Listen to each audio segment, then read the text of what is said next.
మక్తల్ మండలం కాచవర గ్రామం మాది. మా అభ్యర్థి నిలబెట్టిన వెంకటమ్మ గారిని మేము ఏదైనా సామరస్యకంగా ప్రజా తీర్పు మేరకు ఊర్లలో ఆల్రెడీ తిరిగి ప్రచారం అనేది జరుగుతుంది.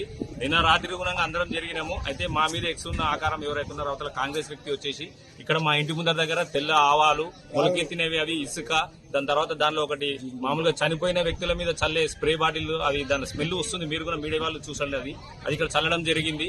మేము ఏమంటున్నామంటే ఏదైనా ప్రజా తీర్పు మేరకు చూసుకోవాలి తప్పితే ఈ విధంగా చేసి ఈ విధంగా లొంగబాటు కాదు. ఇదంతా చేయడం ఏంటంటే మా ఫ్యామిలీకి ఇతర తర్వాత రేపు ఏం జరిగినా గానీ మా ఫ్యామిలీ పూర్తిగా బాధ్యత వాళ్ళే ఉండాలి.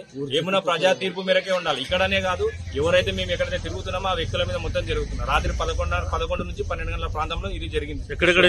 ఇక్కడ మా ఇంటి ముందర ఆల్రెడీ జరిగింది. ఇక్కడ నుంచి ముందర మా ఇంటికి 100 మీటర్ల డిస్టెన్స్ లో అక్కడ కూడా జరిగింది. స్కూల్ పోలింగ్ బూత్ దగ్గరికి ఎక్కడ వెళ్తున్నామో ఆ బాటకు ఎదురుగానే వేసింది అనమాట. అంటే ఆ దాన్ని దాటి వెళ్ళాలి మనం. యాక్చువల్ గా మీరు కూడా అక్కడికి వెళ్ళి చూసుకోవచ్చు. ఇది ప్రజా తీర్పు. 5 సంవత్సరాలు ఉండొచ్చు. అది సామరస్యకంగా ఈ విధంగా ఒకరికి చేసుకొని ఈ విధంగా చేసుకోవచ్చు. రేపు ఏం జరిగినా మా ఫ్యామిలీకి మాకు కానీ ఏమైనా జరిగినా కానీ పూర్తి బాధ్యత వాళ్ళే వహించాలి. ఈ రోజు ఇంత చదువుతున్న కాలంలో కూడా వాళ్ళు ఇంకా మూఢనమ్మకాలు అనేది కరెక్ట్ అనేది కాదని మేము చెప్తున్నాం. అది వచ్చి మా ఇంటి ముందర ఆవాలు తెల్ల ఆవాలు తెచ్చి చల్లిండు.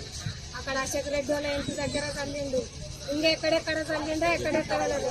ఏమన్నా జరిగినా రేపు వాళ్ళదే చూడు, వాళ్ళదే బాధ్యత.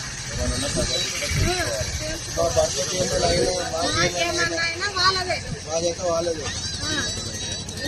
ఏమన్నాడు? వచ్చిందా? మీరు పిలిపించిందా? తప్పైందని చెప్తున్నారు. మా వరకు వస్తలేరు, బయట మా దగ్గర ఏం చెప్పలేరు, బయట ఏం చెప్పలేడు, బయట అయితే చెప్తున్నారు.